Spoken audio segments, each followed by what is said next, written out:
오늘 말씀은 구원에 이르는 믿음이 뭐냐 이걸 잘 설명해 주고 있습니다. 한 걸음 더 나가서 믿음에 대해서 우리에게 확실하고도 분명하게 이게 믿음이다라는 이야기를 하시고 있습니다. 10절 말씀에 보면 마음으로 믿어 의에 이르고 입으로 시인하여 구원에 이른다. 이 분명하게 말씀을 하시고 있는데 믿음이라고 하는 게 뭐냐? 마음으로 믿어야 된다. 우리의 마음으로 믿는다는 거죠. 근데 예전에 저희가 신학교를 다닐 때 대전 성산교회 임동혁 목사님이라고 하시는 분이 계셨어요. 그 목사님이 대전서 윤리를 전공하셔서 윤리학을 가르치시러 대전에서 올라오셔서 저희들에게 강의를 하고 가셨는데 그 윤리학을 가르치는 임동혁 목사님이 지금도 그 가르치던 모습이 쟁쟁합니다. 우리 기독교 역사에 아주 굉장히 중요한 책이 하나 있어요. 그 책이 기독교의 본질이라고 하는 책인데 포이에로 바하라고 하는 사람이 쓴 책인데 그 책을 아주 신랄하게 비판하셨던 우리 성결교회 목사님이셨습니다. 신랄하게 비판했던 이유 중에 하나는 그게 그 장로교의 예정론에 입각한 책이거든요. 그래서 우리 인간의 의지도 없고 하나님이 택하셔서 하나님이 그를 붙잡아 주시면 영원히 멸망하지 않는다라고 하는 이야기가 그게 말이 되는 얘기냐? 그러면 우리가 로봇이냐? 그러면서 그냥 막 열을 내시면서 강하게 말씀하시던 목사님이 계셨습니다.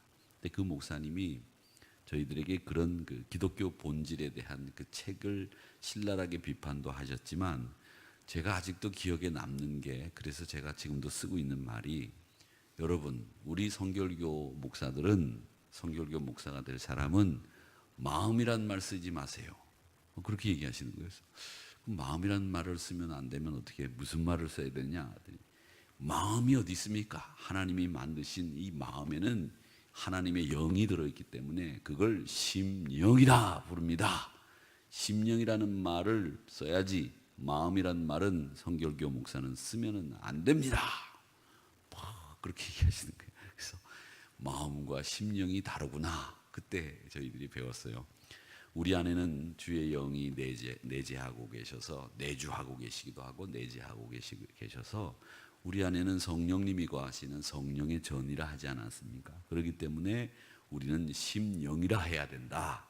그렇게 얘기를 하셨습니다. 물론 나중에 이제 조직신학자들 조직신학을 배우고 3학년 4학년이 되면서 여러 가지 심령에 대해서 이런 이야기 저런 얘기도 들었지만 그때 그 목사님이 마음이라는 말을 쓰지 말고 심령이라는 말을 써야 된다. 마음이라는 말은 절대 쓰면 안 된다. 그렇게 말씀을 하셨습니다. 그것은 하나님이 우리의 마음을 주장하시고 성령이 여기 계시다는 것을 확실히 믿어야 된다. 이걸 말씀하시기 위해서 그렇게 말씀하신 것 같아요. 아주 열정적으로 그렇게 가르치셨는데 가끔 제가 그런 생각을 하면서 요즘 신학교 학생들이 교수로부터 배우는 것이 뭘 배우느냐 하면 교수로부터 자유신학을 배운다는 거예요. 성결교 신학을 못 배운대요. 웨슬레 신학이나 사중복음이나 여기에 대해서 안 배우고 신학적인 지식은 고도로 높아졌지만 우리 성결교 교회 목사가 되기 위한 이 말씀 배우기에는 영 교수님들이 아니다. 이런 이야기들을 교수 입으로 들으니까 말이죠. 좀 안타깝고 또 하나는 그 신학교 교수들이 교회를 비판하는 이야기를 그렇게 많이 한다는 거예요. 교회를 비판하는 이야기를 신학과 신앙과 이 목회가 같이 어우러져서 가야 되는데 왜 그러실까 이런 생각을 해봅니다. 우리가 신학교를 비판하면 안 되듯이 신학교를 세워주고 신학교를 위해 기도하고 헌금하는 일을 하고 있는 이 교회를 향해서 우리가 도와주고 뺨 맞았다 이런 생각이 들 정도로 요즘 교회를 신학교 교수들이 비판하고 교회를 그냥 이렇게 얘기한다는 얘기를 들으면서 좀 안타까운 생각이 들었습니다. 그런데 여러분 제가 마음 얘기를 하다가 이렇게 옆으로 좀 빠졌는데 마음으로 믿어야 한다 이렇게 얘기를 했는데 예수님에 대해서 많은 것을 믿어야 되지만 핵심은 두 가지입니다. 하나는 예수님이 내 인생의 주인이십니다. 마스터. 내 인생의 주인이십니다. 이걸 믿어야 됩니다. 내 인생의 주인이 내가 아니고 내 인생의 주인은 그리스도 예수이십니다. 이걸 믿어야 되는 것이 우리 믿음의 핵심의 한 가지. 또 하나는 우리 예수님이 나를 위해서 죽으시고 부활하셨기 때문에 나도 부활한다. 이걸 믿는 것이 우리 믿음의 핵심 두 번째입니다. 이게 우리 믿음을 믿는다 했을 때 두 가지를 믿는 거예요. 예수님이 내 인생의 주인, 그리고 예수님이 부활하셨고 또 나도 그 약속을 따라 부활합니다. 이게 두 가지 믿음의 핵심이에요. 그리고 이제 입으로 시인한다고 말씀을 했는데, 입으로 시인한다는 말은 내가 이 믿는 것을 입으로 자꾸 이야기를 해야 됩니다. 왜냐하면 마태복음 16장 16절에 보면 가이사라 빌립보에서 이렇게 내려오고 있는데 예수님이 변화산에서 내려오시다가 제자들에게 물으셨어요. 야, 너희들 나를 누구라고 하느냐? 그랬더니 베드로 사도가 턱 나서더니 주는 그리스도십니다. 살아계신 하나님의 아들이십니다. 그래, 바요나 시모나, 네가 말 잘했다. 근데 그 말 네가 한 게 아니라 하나님이 시키신 말이야. 참 잘했다. 칭찬하셨어요. 그 칭찬은 뭐냐면, 이 칭찬은 내가 입으로 시인한 그 내용이 예수가 그리스도이실 뿐만 아니라 하나님의 아들인 것을 나는 굳게 믿습니다라고 하는 걸 입으로 시인한 걸, 입으로 고백한 걸 믿음으로 보신 거예요. 그래서 내가 교회를 세우리니 음부의 권세가 이기지 못하는 교회를 네 믿음의 고백, 신앙의 고백 위에 세우겠다. 그렇게 약속해 주시면서 이 마태복음 16장의 이야기가 진행되고 있지 않습니까? 그러니까 여러분, 믿음의 원리라고 하는 것은 구원의 문제뿐만 아니라 이 땅에서 살아가는 데 필요한 모든 믿음에 동일하게 적용되는 것이 이 믿음의 원리인데, 구원 이후에도 우리가 믿음이 필요합니다. 무슨 믿음이 필요하냐? 기도하면 기도 응답 받을 거라고 하는 믿음이 있어야죠. 안 그렇습니까? 그리고 우리가 승리할 수 있다고 하는 믿음이 있어야 되고, 나을 수 있다고 하는 믿음이 있어야 되고, 고난을 극복할 수 있다고 하는 믿음이 있어야 되는 거죠. 그게 신앙인이죠. 얼마나 많은 믿음이 우리에게 필요한지 모릅니다. 구원 이후에도 믿음도 심령으로 믿는 것이 필요하고 입술로 고백하는 것이 필요하다는 겁니다. 그렇게 고백하는 것이 필요한데, 요한복음 16장 말씀에 보면 우리 주님이 우리의 필요를 채워주시는 많은 말씀들을 해주시고 있어요. 16장 24절에 보면 너희가 내 이름으로 아무것도 구하지 아니하였으니 구하라. 그리하면 받으리니 너희 기쁨이 충만하리라. 그게 16장 24절의 말씀이에요. 네가 왜 내 이름으로 구하지 않냐? 내 이름으로 구해라. 그러면 네 마음속에 기쁨이 충만하게 될 터인데 왜 안 구하냐? 그 말씀을 하셨어요. 그리고 유명한 16장 33절의 말씀 여러분 아시지 않습니까? 세상에서 너희는 환난을 당하나 담대하라. 너희가 세상을 어떻게 했다? 이겼노라. 우리에게 이김을 주시고 기쁨을 주시는 주님의 모습을 요한복음 16장에서는 그려놓고 있습니다. 여러분 기억하세요. 요한복음 16장에서는 우리 하나님이 나를 위해서 예수님을 통해서 우리의 필요를 채워주시는 말씀들이 기록되어 있습니다. 기억하시면 됩니다. 그 말씀들을 입으로 시인하라는 거예요. 믿습니다. 그래서 아멘 하는 거예요. 우리가 아멘이라는 게 제가 하는 말을 아멘 하라는 게 아닙니다. 이 주의 말씀에 아멘 하는 거예요. 이 말씀이 내게 그대로 이루어지기를 아멘으로 받는 거예요. 그래서 우리가 아멘 하십시오, 아멘 하십시오 하는 이유가 바로 그런 이유입니다. 제 말에 아멘 하지 마세요. 제 생각에 아멘 할 필요 없어요. 주의 말씀에 아멘 하시고 주의 뜻에 아멘 하시고 그 아멘에 따라서 우리 주의 약속이 여러분에게 그대로 이루어지기를 주님의 이름으로 축원합니다. 그 말씀들을 아멘으로 받고 마음으로 우리 심령으로 믿어야 되는데, 여러분 우리가 고백하는 사도신경이 있지 않습니까? 예배 때마다 사도신경을 고백하는데 어떤 목사님들은 그런 이야기 하셨어요. 목사가 되려면 로마서를 100번 읽어라. 신자가 되려면 너희들이 믿음이 생기려면 사도신경을 1000번 외워라. 그런 말씀들을 제가 어릴 땐 많이 하셨어요. 여러분 못 들어보셨어요? 저는 어릴 때 많이 들어봤는데, 로마서를 100번 읽으면 네가 목사다운 목사가 될 수 있고 신앙인다운 신앙인이 되기 위해선 사도신경을 1000번 외워라. 우리 1000번 더 외우죠. 1년에 1000번은 외울 수 있잖아요. 매일 아침 우리가 사도신경을 외우고 우리가 예배를 시작하기 때문에 1년에 한 번, 1000번 정도는 외우리라 생각이 되는데, 여러분 사도신경이라고 하는 이야기는, 사도신경은 나중에 제가 사도신경 강의를 아직 하지 않았지만 이 사도신경을 어떤 목사님들은 그렇게 얘기하더라고요. 왜? 전설에 의하면 12사도가 예수님 앞에서 고백한 말을 모아놓은 게 사도신경이다, 이렇게 얘기하는데 그건 전설이에요. 그건 확실히 12사도들이 이야기했다라고 하는 그런 확증은 없어요. 그러나 기독교 역사를 통틀어서 이 사도신경이 탄생할 때까지 많은 믿음의 선배들이 사도신경을 만들기 위해서 기도하고 말씀에 의거해서 이것이 틀린지 아닌지 논쟁 벌여가면서 이 사도신경이 완성이 돼서 우리 신앙의 근간이 되고 성경의 내용을 압축해 놓은 것과 같은 이 사도신경이 우리에게는 상당히 중요한 거기 때문에 이 사도신경을 예배 때마다 외우는 거예요.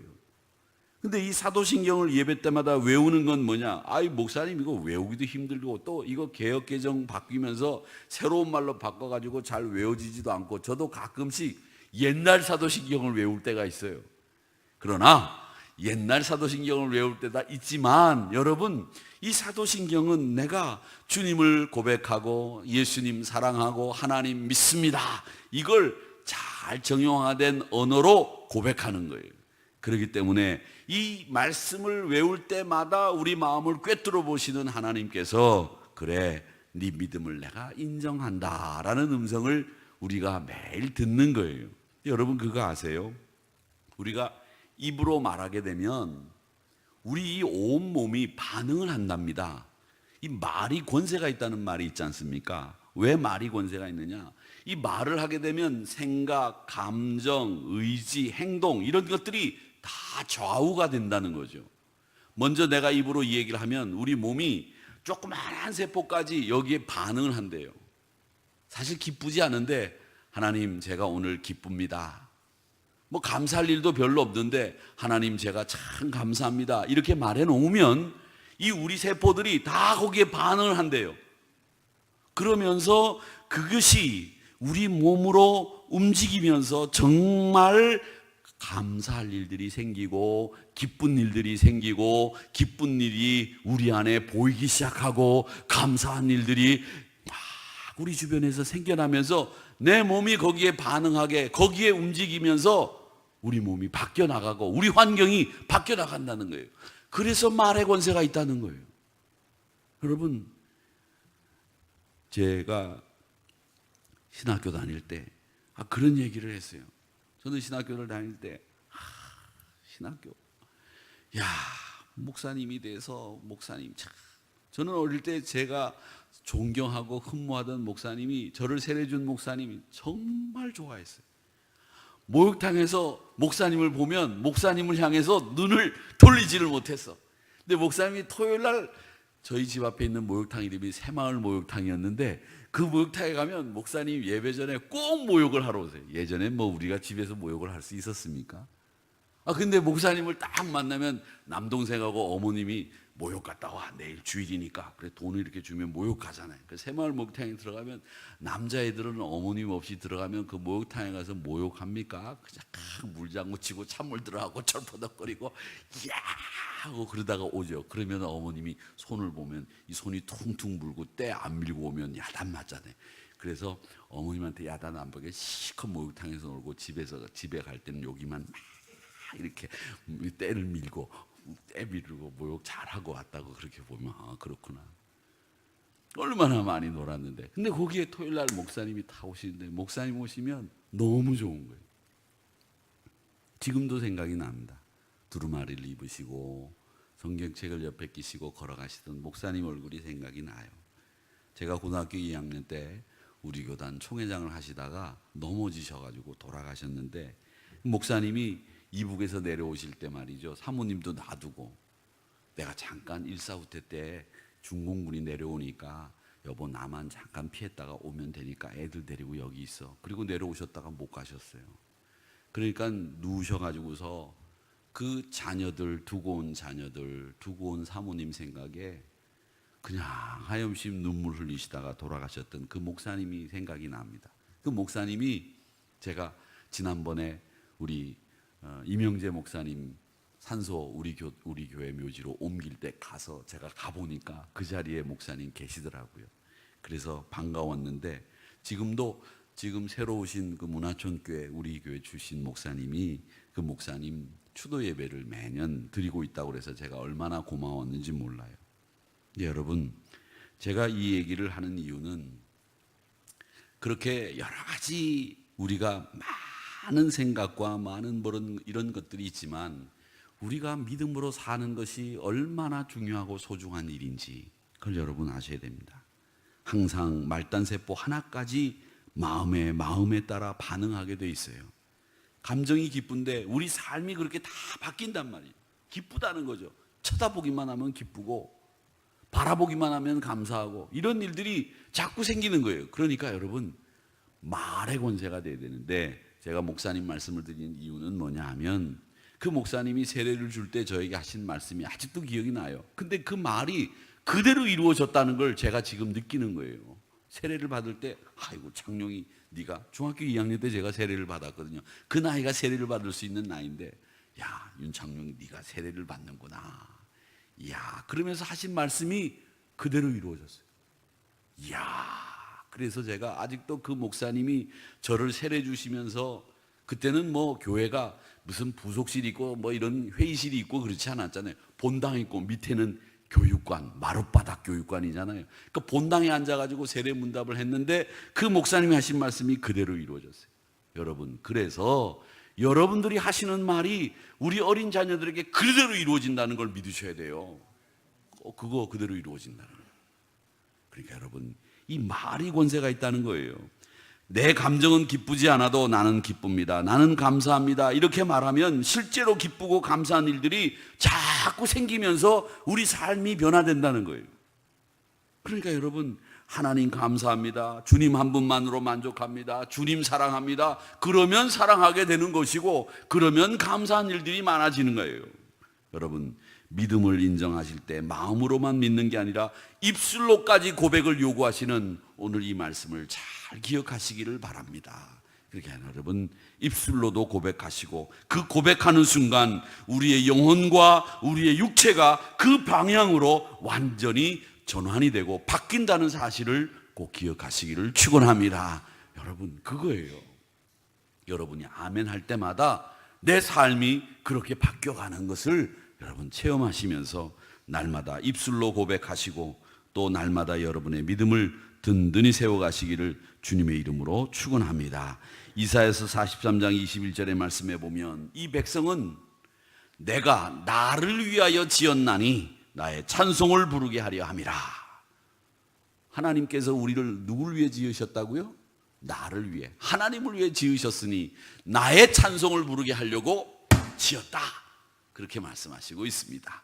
그러니까 여러분의 입술에는 하나님을 찬양하되 하나님의 영광을 위해서 찬양하는 여러분들이 되시기를 주의 이름으로 축원합니다. 이사야서 43장 21절입니다. 나를 위해 지었다.